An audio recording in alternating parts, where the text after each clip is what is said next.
Assalamualaikum warahmatullahi wabarakatuh. Selamat pagi anak-anak yang solih dan solihah.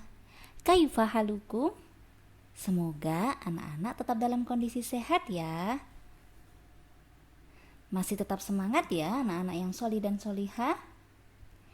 Nah, anak-anakku yang solih dan solihah, pada bina karakter pagi hari ini, sebelumnya Ustazah Nisa akan mengajak anak-anak untuk tetap menjaga kesehatan dan tetap mematuhi protokol kesehatan.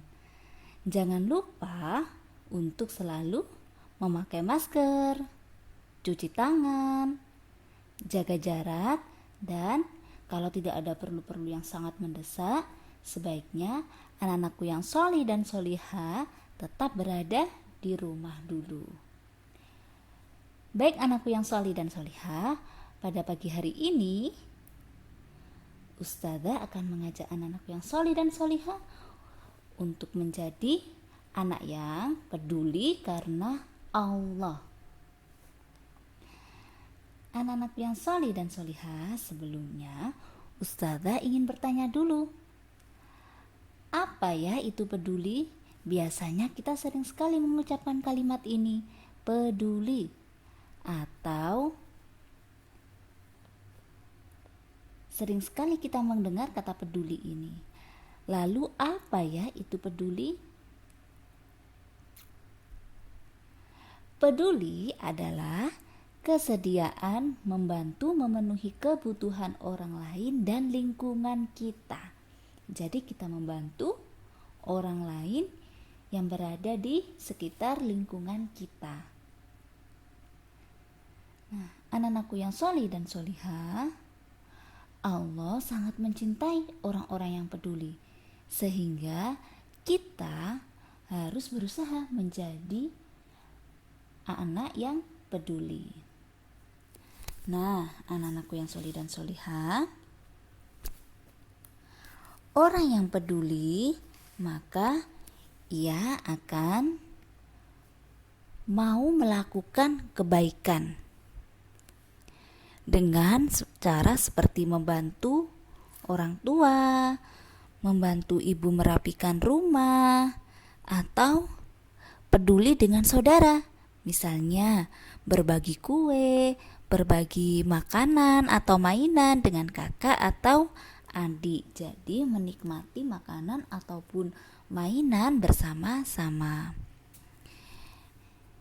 Yang kedua adalah mau menolong orang lain, karena sesama muslim itu bersaudara dan Allah akan menyayangi jika kita memenuhi kebutuhan saudara kita. Jadi kalau melihat orang lain susah, kita bisa membantunya.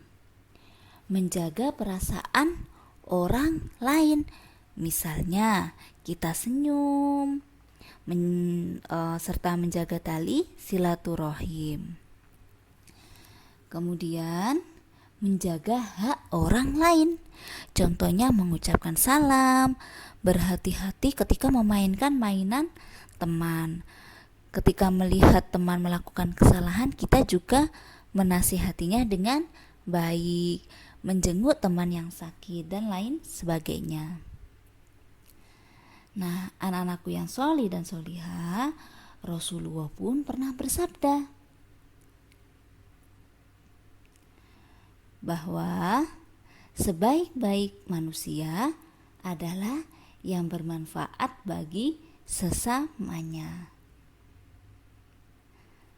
Allah juga akan memberi kebahagiaan bagi anak yang peduli kepada sekitarnya. Begitu indahnya Islam yang mengajarkan untuk peduli, sehingga kita harus menjadi anak yang peduli kepada lingkungan sekitar kita, membantu orang tua kita, tetangga kita jika membutuhkan pertolongan. Baik anakku yang solih dan solihah, itu yang dapat Ustazah sampaikan. Semoga anak-anak selalu diberi kemudahan dan kelancaran. Selamat belajar. Jazakumullahu khairan. Wassalamualaikum warahmatullahi wabarakatuh.